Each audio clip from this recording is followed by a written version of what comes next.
शिक्षा के मंदिर की मर्यादा को महिला प्राचार्य और शिक्षिका ने किया तार। कलेक्टर के आदेश पर दोनों के तत्काल हटाया।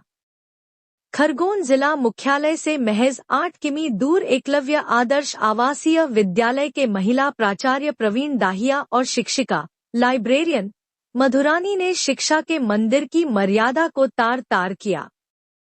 एक दूसरे से विवाद करते हुए प्राचार्य और लाइब्रेरियन मोबाइल पर वीडियो बनाते रहे। फिर बात बढ़ी तो प्राचार्य दाहिया ने लाइब्रेरियन को एक थप्पड़ रसीद कर दिया और मोबाइल छीन कर तोड़ दिया। फिर क्या था, महिला प्राचार्य और लाइब्रेरियन दोनों आपस में भिड़ गई, एक दूसरे की चोटी पकड़कर मारपीट शुरू हो गई और प्राचार्य ने एक नहीं लाइब्रेरियन को कई थप्पड़ रसीद कर दिए, चोटी पकड़कर दीवार पर दचक दिया। कुछ टीचर छुड़वाने की बात करते रहे लेकिन दोनों के बीच बचाव के लिए कोई भी नहीं आया।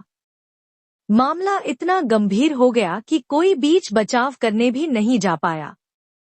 इस मारपीट का वीडियो वहां खड़े किसी अन्य व्यक्ति ने अपने मोबाइल में कैद कर लिया।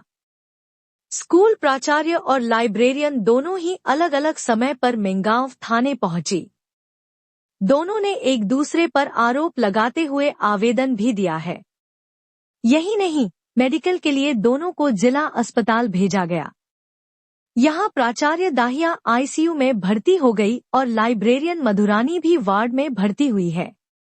मामले की सूचना मिलने पर सहायक आयुक्त प्रशांत आर्या ने स्कूल और जिला अस्पताल पहुंचकर जांच शुरू की।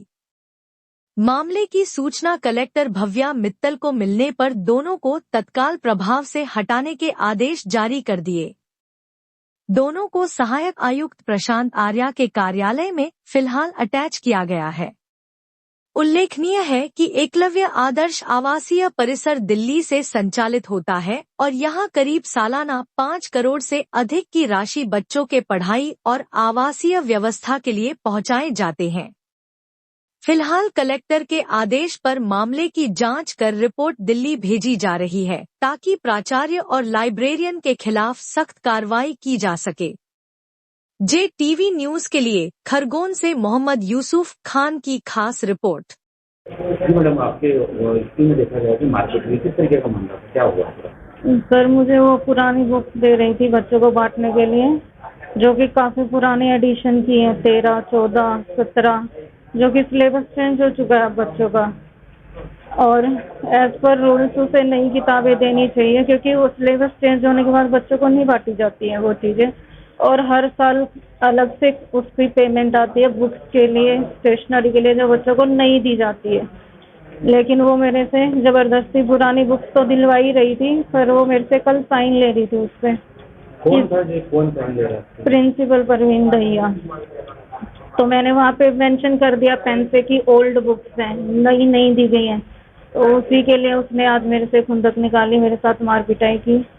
3 बार दीवार में मेरा सिर मारा, उसने फ़ोन मारा। फिर उसके बाद मेरे हाथ पे भी चोट आई है, चेस्ट में भी। सिर में लगने के बाद नहीं पता मेरे को हाथ में और यहाँ पे चोटें कैसे आई है, मेरे को होश नहीं रहा।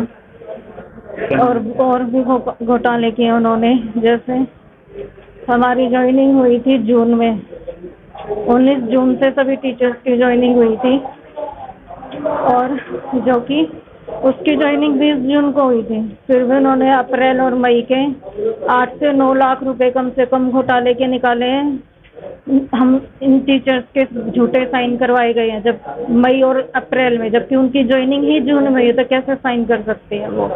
और उस बेसिस पे पैसे निकाले गए हैं। फिर पैसे निकलने के बाद रजिस्टर्स में, क्लास के जो रजिस्टर्स हैं, स्लूड लगा दिए सबूत मिटाने के लिए, ताकि पकड़े ना जाए। जो साइन कर देता है झूठे, उनको छुट्टी दे देती है, घर बना के आते हैं छुट्टी और यहाँ के प्रेजेंट भर देते हैं।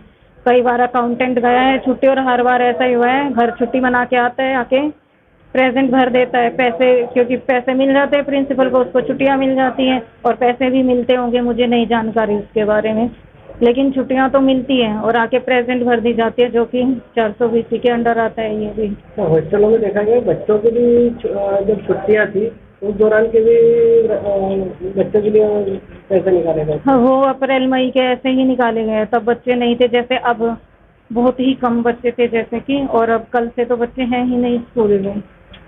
बच्चों तो से किसी तरह की अवैध वसूली का मामला था। वो जो पहले बच्चों ने कंप्लेन की थी उनसे गैर कानूनी तरीके से जो फाइन वगैरह लिया गया था, और कुछ लिया होगा बच्चों से नहीं पता, जैसे मुझे अपना पता है तो मैंने अपना बता दिया आज है। आपके साथ भी मारपीट सारी हुई? चीजें हमारी नॉलेज में नहीं रहती ना सर, ऑफिस में नहीं रहते, हम अपने डिपार्टमेंट में होते हैं, तो नीचे ऑफिस में क्या क्या चल रहा है, क्या घोटाल हो रहे हैं, हमें नहीं पता रहता।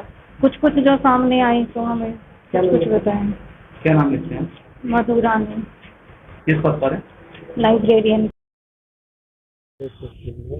आचार्य और टीचर के बीच में विवाद हुआ, हाथापाई भी हुई है। तो क्या मामला कुछ एक ये मामला कल संज्ञान में आया हम लोगों की कि टीचर्स और ये प्रिंसिपल में आपस में विवाद हुआ और कुछ झड़प भी हुई उसपे, और जिसपे हमने तुरंत संज्ञान लिया, कलेक्टर मैडम ने संज्ञान में लाया इनको, और उस पर तुरंत एक्शन भी लिया गया। जो प्रथम दृष्टया लगा तो उस पर तत्काल इनको वहाँ से हटा दिया गया दोनों को, और इनको एसी कार्यालय में अटैच किया गया है, और साथ ही इस पर अनुशासनात्मक कार्रवाई के लिए वरिष्ठ कार्यालय को प्रस्ताव भी प्रेषित कर दिया गया है। महिला है टीचर है, वो उनका कहना है कि उनका जो लड़का है आचार्य है वो भी हरेसमेंट कर रहा है। नहीं, इस प्रकार की कोई भी जानकारी सामने में नहीं आई है, और इस पे हम लोग बाकायदा जांच भी करा रहे हैं, और इसमें जो भी चीजें सामने आएंगी उसके आगाज से और भी कार्रवाई की जाएगी इस पर। आर्थिक गड़बड़ी की बात भी कही जा रही है। नहीं, ऐसा कोई मामला संज्ञान में नहीं आया। कारण क्या था सर इन दोनों का विवाद इस तरह से? इनके आपस के कुछ इश्यूज रहे हैं, कुछ ईगो लेके प्रॉब्लम्स रही है, कार्य विभाजन को लेकर कुछ प्रॉब्लम्स आई है कि हमसे इतना काम कराया जा रहा है या ये काम नहीं कर रहे हैं, इस टाइप की बातें दोनों पक्षों से आई है। और लेकिन कुछ भी है कि विद्यालय की गरिमा बनाए रखना बहुत जरूरी है, और विद्यालय की गरिमा के लिए हम लोग प्रयासरत रहते हैं, और इस प्रकार की घटना अगर होती तो सब तत्काल कार्रवाई भी करते हैं। इसी क्रम में हमने इन लोगों को तत्काल वहां से दोनों को हटाया है और प्रस्ताव बना के वरिष्ठ कार्यालय को प्रेषित। JTV न्यूज से जुड़े रहने के लिए हमारी खबरों को लाइक और शेयर करें, हमारे चैनल को सब्सक्राइब करें और अपडेट रहे हर छोटी बड़ी खबरों से।